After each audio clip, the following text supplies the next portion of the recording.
Welcome to the Hands of Time. It's your boy Paulie the Bull. Big John Silver. And right now we're going to talk about moments for the year 2021, whether they were good moments, whether they're bad moments, but just moments that stood out to us this year. So, John, I'll let you go first. So for me, personally, the most impactful moment of the year is losing Earl DMX Simmons. Yes, sir. That to me was my personal biggest. I'm not saying the biggest moment of the year, biggest moment to other people, but for me, like I said in the, the podcast that we did for DMX, I talked about growing up that was literally one of my idols, one of my heroes. Like I love this story. I read his book. Like his music spoke to me. Like I loved it. I still to this day say he's one of the best MCs of all time. Poetry is on point. Not the best, maybe not the best lyricist, but his poetry and energy, it's undeniable. So that was a big loss, especially because, you got to see, I've always talked about watching DMX live and watching the courtrooms and watching all the scandals and, getting arrested for this, impersonating an FBI agent. Like as a person who look at this man as a fucking idol. And because the thing is, when you see DMX, you can see someone who's literally the quote unquote tortured soul. Like you can see he's going through shit. And it sucks because you're watching the downfall of a man that can be so great in one area and then have these demons that bring him down so low, and you're watching it live. And I've always felt like, damn, I wish someone could just help pull him out of that shit. But obviously, you can lead a horse to water, you can't make him drink. Right. In the end, he was getting healthier, he was looking better and everything. And then I remember I saw a little, someone had a little, I think it was an IG video or whatever, they saw him in a parking lot. Yeah. And the person asked him oh, can you give me $20 to feed my family? He bought the whole family food, and he himself looked healthy. It was great. And then literally a month later, because that was in April, like a month later, you get the news that he passed. We'll get the news that he was in the coma. Right. And I was super sad about it. I was telling him, and then every day you kept getting hope that he'd get better, because you hear brain waves, brain activity. And then when it passed, I dropped a real tear. I remember I was on my couch, heard the news, and I was like, damn. So it sucked. That was a big event for me. Yeah. I mean, and before you move on, so we spoke too about seeing him at the Versus battle with Snoop, and how it felt so good to see them interact. And X had that, he had to put some weight on, but it was healthy weight. It was just old man, he's 50 years old. It felt good to see, and we was hoping that he was doing better and things. And then, we find out that either he relapsed or he had some weed that was laced with something. His stories are still conflicting, but what I'm saying? It was still, the album came out, and, we were still hopeful for, him to finally maybe turn that corner, new wife. He had a new son, what I'm saying? And it's just, at the end of the day, it's just, we lost a good one, what I'm saying? Did the documentary on HBO Max, did you watch it? Yeah, I did. Did it get you? Did it? Well, of course, because of the way it worked. I mean, I thought it was gonna be the way they made it sound like a life of, but it was more about him getting released, and then that moment, the moment's up too. But it still hit, still watching him, still talk. The way him with his kids. The way I was so glad to see that him and his son, his oldest son, made amends before he passed, because when I heard the album and I heard that song about Hug Your Father, I didn't know if they had ever rekindled. So it was good to see in that little documentary joint that at least they had a moment. His ex-wife, she missed it. He was like, yo, we just hugged outside. She was like, oh, what? He was like, yeah, that's all you wanted to see, and you missed it. So it was good to see that them two had got a chance to spend some time together.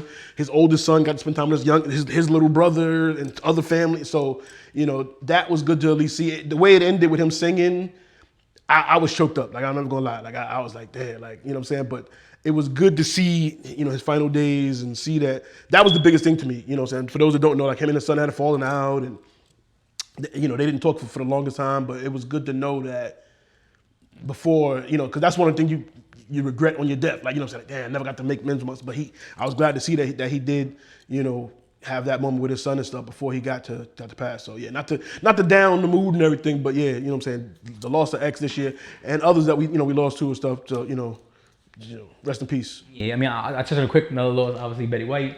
That one was a big deal. I've always loved Betty White. I loved her in her little movie cameos that she's done in her roles. I've loved her in general, just like certain movies. I love Golden Girls. I watched Golden Girls, like I said before. I watched I Love Lucy. I watched Golden Girls because that was on TV, and I hated Jerry Springer, and I hated The Price Is Right. I never was a fan of that. Family Feud was alright. I had the Drew Carey era. I didn't get the Steve Harvey era.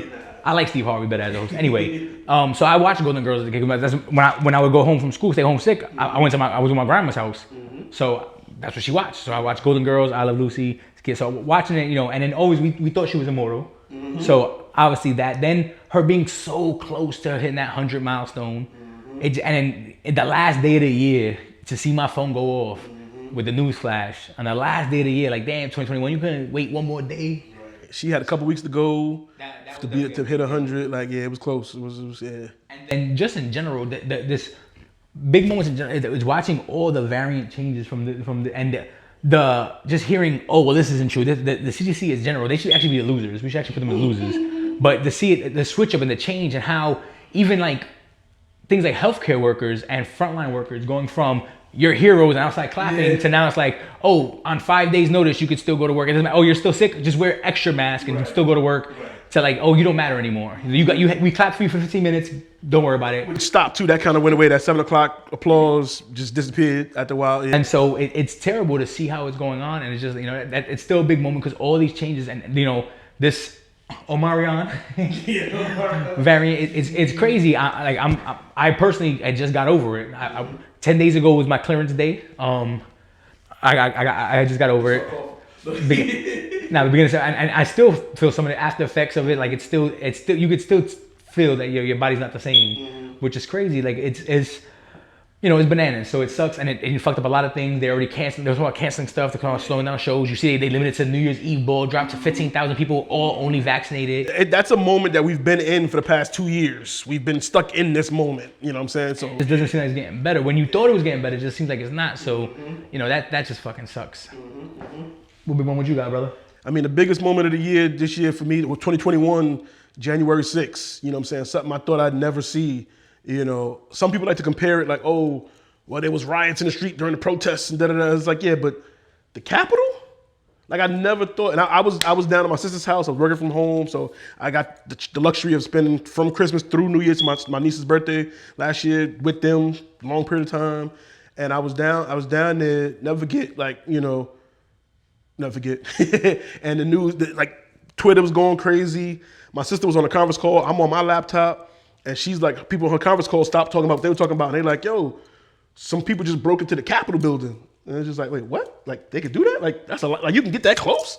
And then I turned to CNN on the TV and just seeing some people were breaking in. They was doing stuff. Some people were allowed in. It was like, hey, come on through. You know what I'm saying? Shout out to the Capitol Police for that. They going through that right now. But it was just like one of them things where you never thought, you know what I'm saying? Just like 9/11. I mean, we never thought we'd see planes fly into, the World Trade Center, Twin Towers and all that. But to see Americans, you know what I'm saying, and I'm not getting political. We're not getting into depth, but it was just, like I said, to see Americans, the faces that we saw doing that and then busting into the rotunda, putting their feet up on Nancy Pelosi's desk, going through files and paperwork. It's like, listen, if my tax paper is in there, make that disappear real quick. Like, but you know what I'm saying? But who knows what they saw in there? Like, it's a bit of violation. You know what I'm saying? Like, this is the Capitol building, and they just busted up in there. And like I said, we're a little over a year later now, and it kind of went quiet. You know what I'm saying? Some people were so brazen and proud that they posted it online themselves and was, taking selfies and going IG Live. And some of them were questioned and apprehended and stuff, but then they were kind of let go. And it was just like, you know what I'm saying? But it's like, it's the Capitol. Like, it ain't just, they broke into, because again, people like to compare it. Oh, they broke into the Nike store. They broke into the Target. It's like, that's the Capitol. It's the Capitol building.